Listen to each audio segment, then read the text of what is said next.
Yesterday, the tourism minister, Patricia de Lille, said the first draft of the National Code of Good Practice for short-term rentals is complete. This will set the national guidelines, drawing on bylaws on all 8 metros, but leaves regulation and enforcement to municipalities, not the national government.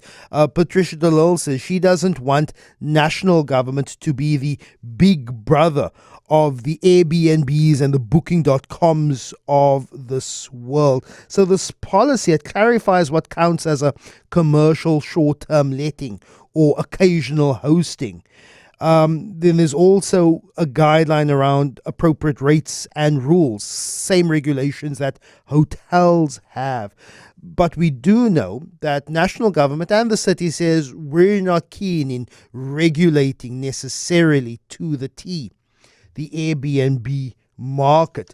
But some communities say, no, we need more action. The Bo-Kaap Civic and Ratepayers Association says sites like Airbnb, booking.com, the short-term rentals, they're eroding the heritage and community cohesion. There have been apparently recent clashes between visitors, people staying in short-term rentals, and locals in that area. Sheikh Dawood Terblanche joins me now on the line. He is the chair of the Bo-Kaap Civic and Ratepayers Association. How is the experience of people living, the long-term residents of Bo-Kaap? How is this different to, say, other people in Cape Town who may also experience the Airbnb or the short-term rental economy? Sheikh Dawood, good morning.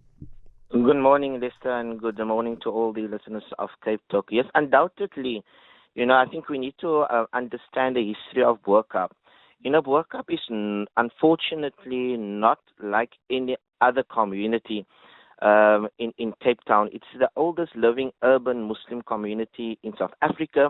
It is the birthplace of Islam. In a very small area like Bo-Kaap, you have 19 heritage sites within the area. And Bo-Kaap, contributes to the GDP of national government. It contributes to the GDP of your local government. So Bo-Kaap cannot really be seen like any other, community. So it does have, a major impact, upon the Bo-Kaap, the residents of the Bo-Kaap. The Airbnbs, short-term leases, and so onwards. So there is a dire need for some sort of regulations within the Bo-Kaap area. Isn't this, and I appreciate the historic and the heritage significance of a place like the Bo-Kaap, but isn't this being some sort of looking for some exceptionalism, exclusion for the Bo-Kaap? Section 25 of the Constitution says you have the right to property. It also says you have the right to do what you want with your property. If I have a property in the Bo-Kaap and I want to derive a profit from that property, an investment profit, and I want to rent that out on a short-term basis, why should the Bo-Kaap's very important heritage be held exceptional to what I can do with my property?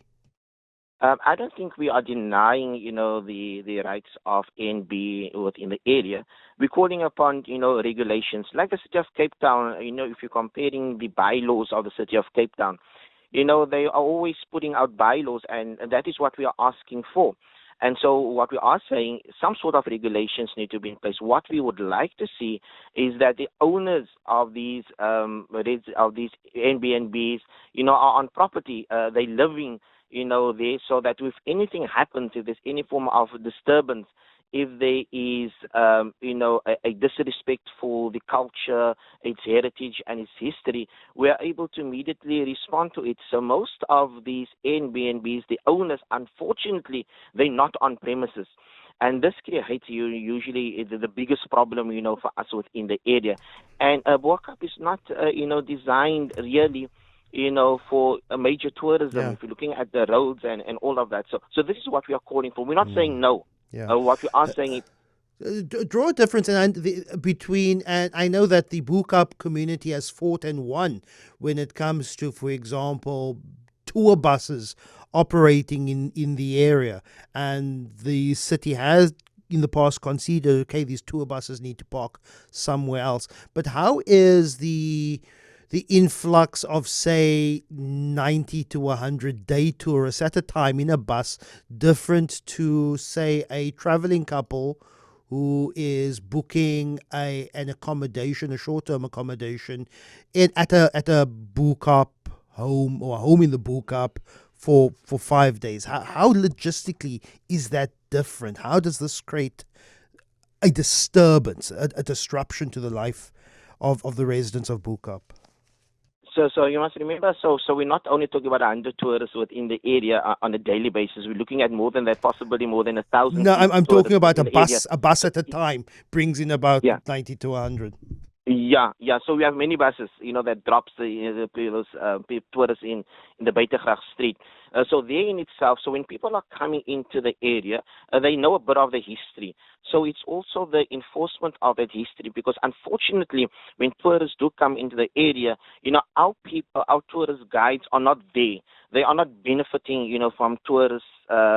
The influx of tourists within the area, that already becomes, a problem for us. Had it been a partnership between the city of Cape Town and the Bo-Kaap residents, I think we are able to manage the tourism, side of it, whereby it gives a rich experience for the people. And then you have the what people I'm trying to ask is, what is the disruption of a single couple who rents an accommodation for 5 days? How does that disrupt the lives of Bo-Kaap residents? I can think off the top of the head, I'm not leading you into an answer, but you could argue, well, it is pushing people out because of gentrification, because people are seeing homes as an investment opportunity. That, of course, has the impact of the lives of long-term residents. But you spoke about daily disruptions. I'm trying to press you. What are those daily disruptions? Yeah.